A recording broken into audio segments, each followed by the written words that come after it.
Overall, I'm thankful. I'm thankful for the opportunity first. I'm thankful for being able to look in all those, every player that was out there participating eyes and like tell them like this new, this a family.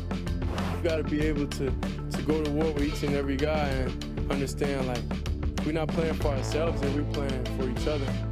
When you out there on the field, it's different. Like you understand, ball's ball.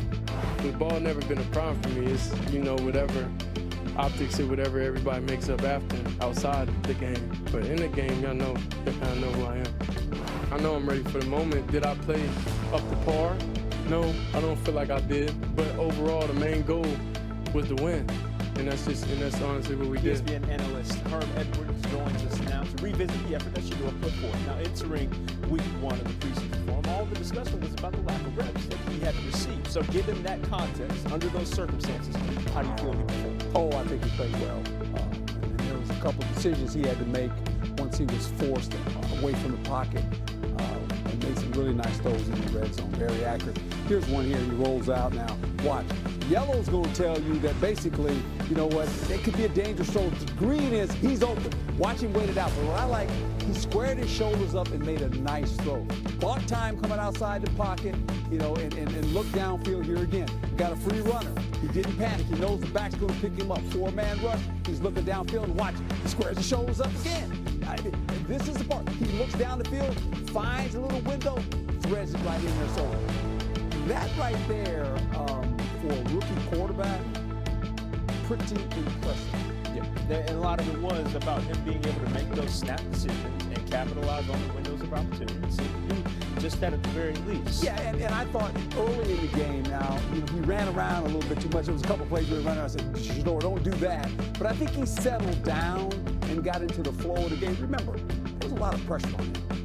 And you say what you want, but there's a lot of pressure on him to start this game. That is a rookie, and he showed to be ready to go more than anything. Don't go too far, Coach. We'll be right back with you in just a moment. Tonight, Shedeur Sanders made the entire National Football League look like a whole bunch of petty fools. In some cases, racist fools. In many cases, Dion despising fools. Tonight at Carolina, Shedeur Sanders made all those teams that had 143 chances to draft him before he went 144th. He shamed all of them, including the Cleveland Browns, who finally took him in the 5th round. I'm convinced only because the owner, the publicity-starved owner, just wanted some more shock value publicity. Oh, we took him because he knew what would happen, that the national media would descend on Browns camp, make it a story that might distract the rest of the world from the mess that Jimmy Haslam has made of the Cleveland Browns, especially after he gave $230 million to Deshaun Watson. Good Lord, have mercy. I said before last college season started that Shedeur Sanders should go number 1 overall. It was either he or Travis, 1-2, 2-1, and I would go every time with the quarterback because he is the quarterback. He is him. He is the son of the greatest cornerback and, to me, the greatest athlete ever. Greatness flows through his veins, and I said it all year long. He should go 1 in the draft, ahead of Cam Ward. My friend Mel Kiper began to echo, not me, but just echo that emotion, that point of view. I had Mel on my show, the Skip Bayless show, ahead of the draft, and Mel stood tall and strong for Shedeur. Preached to my choir, and as I preached to Mel's choir, then Mel went off on draft night when he slid and failed to be taken by the entire National Football League, including Tom Brady's team. What was it, 5 times? Tom Brady's Raiders could have drafted him. You can't tell me that Tom Brady didn't say no to Shedeur. They didn't like his attitude. They didn't like his interviews. And I kept saying, watch the freaking tape. You could just watch it on TV. As you saw again tonight, I was not at all surprised by tonight at Carolina. Shedeur can flat out play the hardest position in sports to play.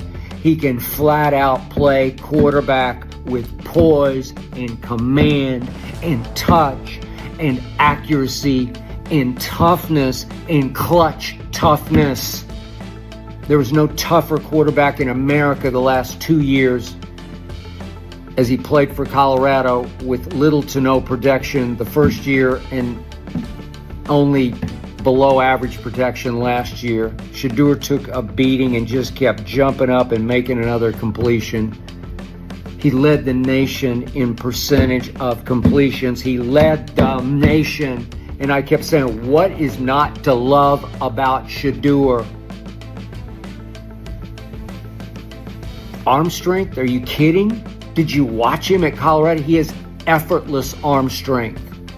He doesn't have like a Josh Allen cannon, but who does? Did Tom Brady? Heck no. Shedeur, sometimes mentored by Tom Brady. I think that was all for show on Brady's part, but sometimes mentored by Brady, actually reminds me of Brady in his feel for playing the position. Tonight didn't surprise me at all because Shedeur Sanders thrown into the fire for the Cleveland Browns, who now have 6 quarterbacks in camp, but only 2 healthy? Tyler Huntley and Shedeur. They had to play Shedeur because they had no choice. And you can't tell me that Kevin Stefanski, it sort of reminded me of John Elway and John Fox back in 2011 with the Tebow that they did not want. They inherited Tebow from the Josh McDaniels regime. Josh took him 5th overall. I said I'd take him at the bottom of the first round, just let him run his college offense, and he will win games, will Tim Tebow. And in his second year, after the team fell to 1-4 and they didn't have any other choice, they sort of said, well, let's let him play at Miami. He'll fall on his face mask, and then we can tell all those Tebow zealots out there, we gave him his chance. He can't play. It's over. And Tebow goes down and wins it in overtime in Miami, and the rest is obviously AFC West history because he took those Denver Broncos all the way to the AFC West title. And Shedeur is much more talented than Tim Tebow. Tebow was a force of nature, but so is Shedeur. Did you see how the team responded to him tonight? He left after 3 quarters and 45-ish snaps, I think it was. It's a lot of snaps for a preseason game, but did you see how the team responded? He looked so comfortable, he made them comfortable. He has such great body language because his father is Deion Sanders, Neon Deion, Coach Prime is his father, his teacher, his coach from 5 years old up was Deion Sanders until now. That was the first game he's ever played without his father coaching him. And he looked effortlessly comfortable. He showed you the whole repertoire. He's got a deep bag. He can make all the throws. Threw 2 touchdown passes in the first half to Jayden Davis. Remember, Shedeur got thrown into a fire with very few training camp reps. Certainly he got, I think, no first team reps. So he starts the game with second and third teamers, and the first 2 series were against Carolina's starting defense. And Shedeur winds up throwing a touchdown pass to Jayden Davis, who's bounced around the league as a former undrafted free agent. He can run a little bit, but he throws a touchdown pass. Dropped a dime between 3 defenders to Jayden Davis for the first touchdown, and then he goes back later to Jayden Davis on a blitz pickup by his back where Shedeur has to slide right, plant, throw, low laser. Doesn't have an arm. Did you see the low laser? Did you see the mustard on it? Did you see the velocity? Hitting Jayden Davis right there just above the turf. Touchdown number 2. led him on another long drive in the third quarter for touchdown number 3. 21-7 it was when he left. He can win a lot of football games. He looked to me a lot like a number 1 overall pick tonight, because that's what he should have been. It was the biggest disgrace in the history of the National Football League that somehow the sheep-think NFL wanted to teach Shedeur and in turn Dion a lesson for how he interviewed. I don't know, how he handled it, how he carried himself, that he was the highest paid NIL college player ever. He had a couple of luxury cars. He had the Rolls and whatever else he had. He had a Tesla, had the Tesla Cybertruck. Yeah, he earned it. Did you see the stands in Boulder every time he took the field? There was a lot of Dion, but it was a lot of Shedeur. He showed you against high-level competition, Big 12 competition, again and again and again without protection. He can throw it as sweetly as you want to throw it, any way you want to throw it. And he could, I kept saying last year, he can move. There's no statue in pocket. Did you see the first scramble for 10 yards tonight when he escaped and hit the Jets? He's not Dion, obviously, but he can move. He can run. Did you see the scramble, the elusivity of he escaped and escaped and escaped, and he went backwards, and he does too much of the go backwards, but he kept escaping. They couldn't get him on the ground. He plays strong in the pocket. He's not the biggest kid at 6'2"-ish. What is he, maybe 205? Not the biggest kid. He just plays strong in the pocket. Trust me, plays Roethlisberger strong in the pocket. It's hard to get him on the ground.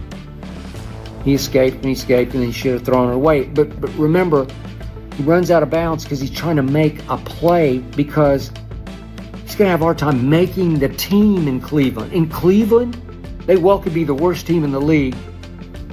Flacco and Kenny Pickett and Deshaun's still there.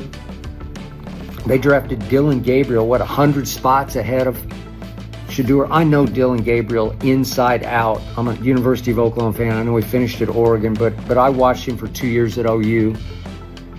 Heck, I watched him back at Central Florida, and he doesn't have Shedeur's arm. He's not bad. He was a really good college quarterback. Shedeur's going to be a really good pro quarterback if somebody has the guts to give him the shot.